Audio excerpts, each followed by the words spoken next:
Hi, so this is a video that I wanted to make for folks who travel often, and maybe you have a long summer road trip planned in your car, you do a lot of driving for your work, or you're flying a lot, or flying on a long trip, hopefully off to somewhere wonderful. But when we sit for long periods of time in confined spaces, we can feel kind of uncomfortable by the time we arrive, or right at the end of the day.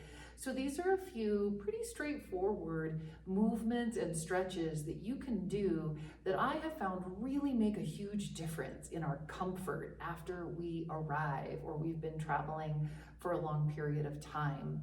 There's a couple of major things that happen when we sit in a confined space for too long.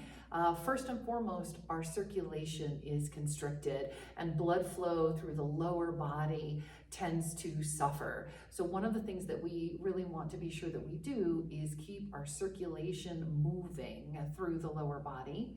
The other thing that tends to happen, especially with chronic prolonged bouts of sitting, so if you really are frequently finding yourself in a car, in a plane, on the road for a long period of time, is that when we sit for too long, too often, our glute muscles tend to weaken, our hamstring muscles tighten and weaken, and both of those things, especially combined together, contribute to pain in the lower back and the hips. So we're going to do some things that help to alleviate that as well. So using your imagination, I am in my car seat, or I'm not the driver. Don't attempt these things while driving, please. You might have to pause, switch drivers, be the passenger, pull over into a rest stop, or I'm on an airplane and this is the aisle in front of me. All right.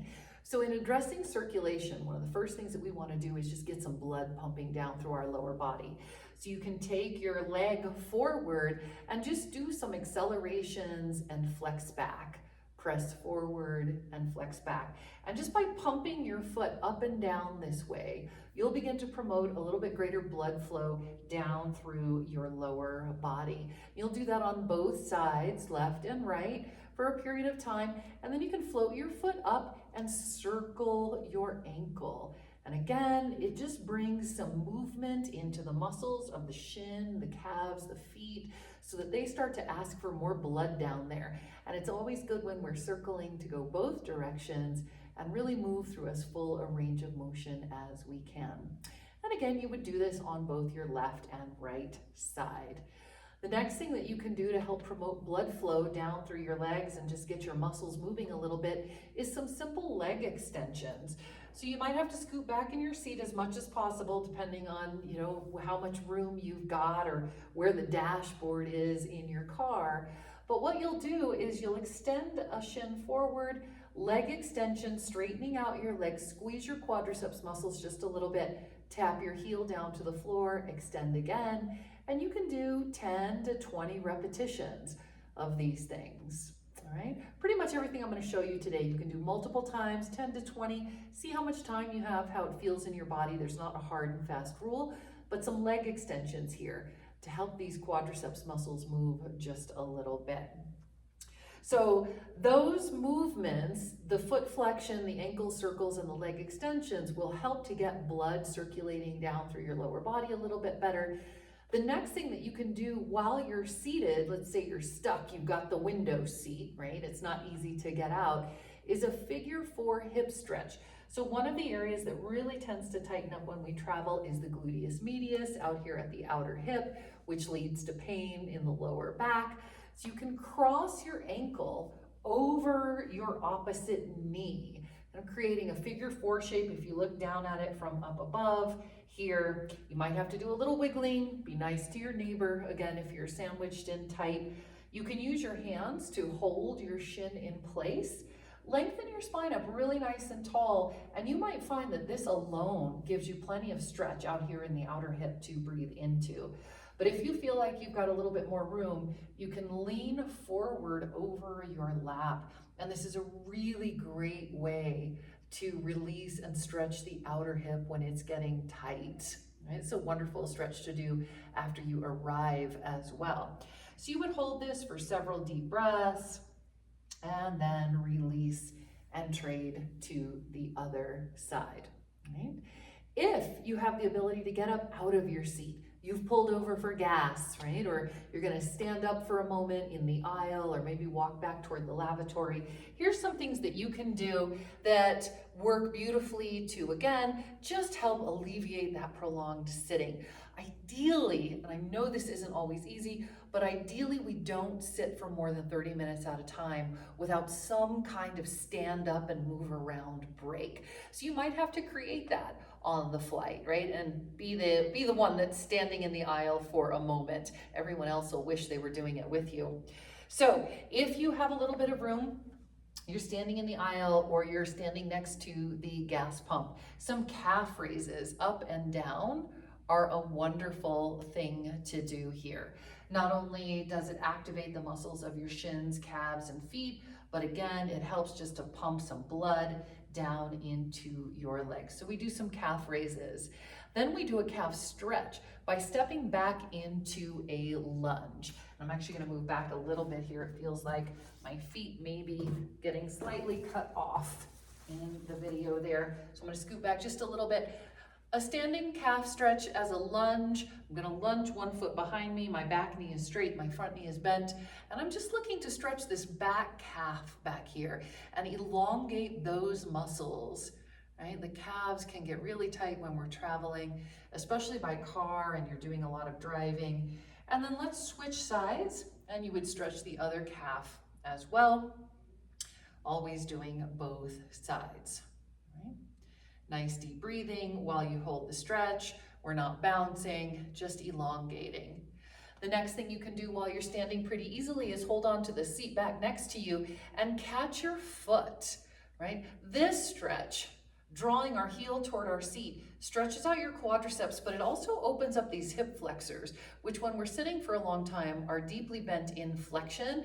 That's part of what's inhibiting the blood flow and creating a lot of tightness in your back on the other side. So this stretch, really important, wonderful stretch to include anytime that you can stand up. And of course, you would do both sides with that one as well.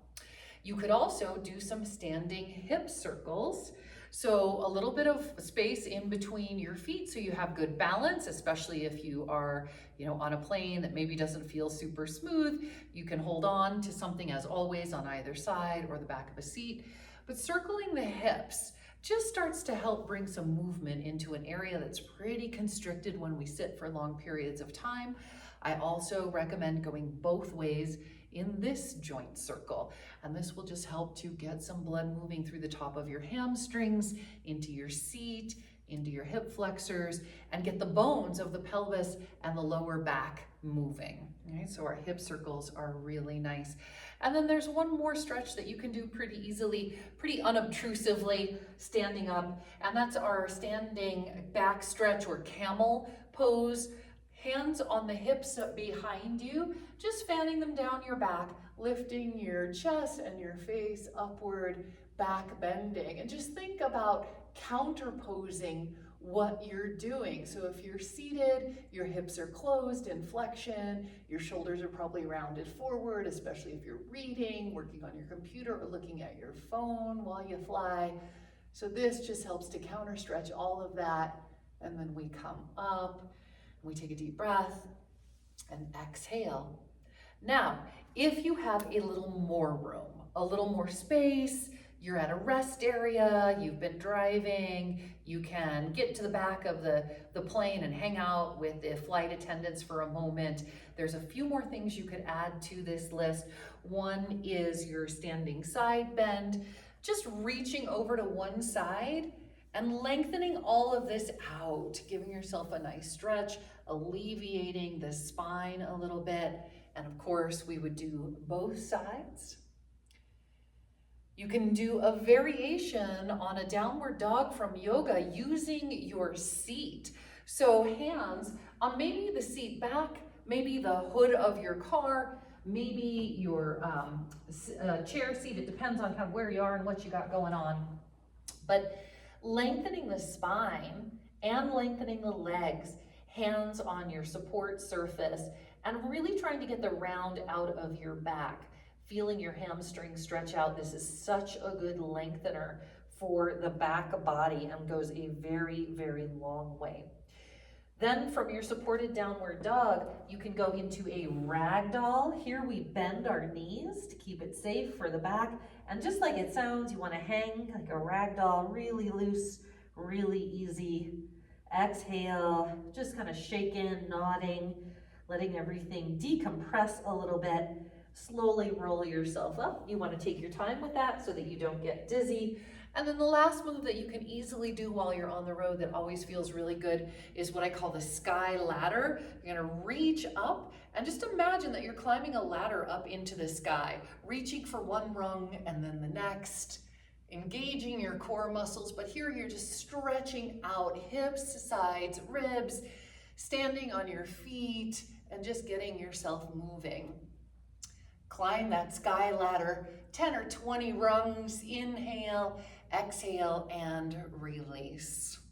I've really noticed that if I build in breaks when I travel and give myself enough time to be able to pull over, do a little bit of walking, do a little bit of stretching, that I feel so much better when I arrive. It makes a huge difference, even just to stop for 5 minutes. So if you're on a flight, you can get up and just walk up and down the aisle a couple times, do a couple of these movements, and then go back to your seat every half hour or so. It makes a giant difference in how you feel when you get to your destination, and you can have some fun instead of feeling stiff. These suggestions don't have to happen in any particular order. As I said, you can vary the amount of time according to feasibility and how it feels in your body, but I promise that cumulatively, done often enough, they will make a big difference in how you feel. And then of course, a good yoga stretch and a really great walk when you arrive at your destination is always recommended. Thank you so much. I hope this is helpful, and happy travels.